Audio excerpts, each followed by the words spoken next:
Hello, and welcome to Into Politics. Today, we're going to talk about why I think Larry Hogan could win a Senate race in the state of Maryland.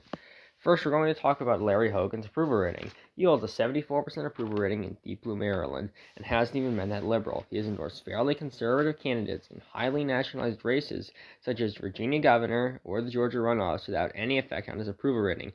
Not to mention, Larry Hogan has been one of the most pro-police governors in America, which unfortunately has become a fairly conservative position. Recently, a poll came out showing Larry Hogan with a 12-point lead for a potential Senate run, and many are skeptical of this poll. One thing people notice is the large number of undecideds, but the number of undecideds is nearly identical to the number of undecideds in his 2014 win, which Hogan did just fine with undecideds.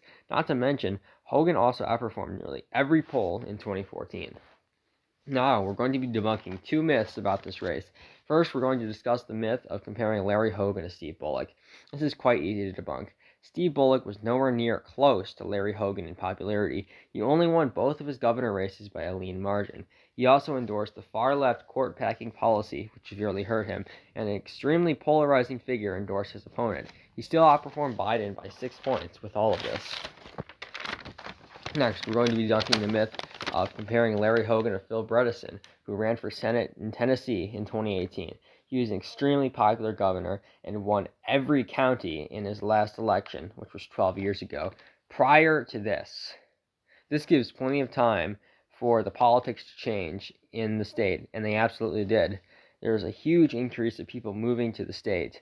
Hogan is the incumbent and has a 74% approval rating. Everyone knows who he is. There is also several other problems for Bredesen. Donald Trump endorsed his opponent, polarizing the race to extreme levels.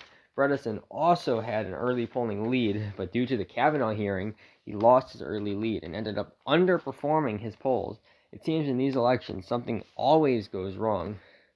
There's a good list of problems Hogan could run into, but they're all quite minor. The first problem is that Trump may encourage people not to vote. Thankfully for Hogan, Trump is not super popular among Maryland Republicans, and the people who wouldn't vote due to Trump's claims of election fraud likely wouldn't vote for Hogan anyways. The second problem Hogan could run into is Van Hollen comparing Larry Hogan to Donald Trump. This would backfire extremely hard. Not only has it failed in the 2021 elections near the D.C. metro, but Hogan has repeatedly criticized Donald Trump and his supporters as well. The third problem could be a SCOTUS nominee, but that happening is unlikely due to nearly all the justices being not super old and they're in relatively good health. The fourth potential problem is the race being nationalized, but I highly doubt the left will nationalize the race in a small, deep blue state where an extreme moderate is running. The final and possibly biggest problem is Obama endorsing Hogan's opponent. Obama is the most polarizing possible figure for this race. He's extremely popular in Maryland and can get African Americans to turn out in the cities big. Hogan can still recover from this, but it would make a lot more difficult. It'd be a very difficult race for Hogan. Anyways, what are your Maryland predictions if Hogan runs for Senate? I think it's a toss-up, but I would like to hear your thoughts.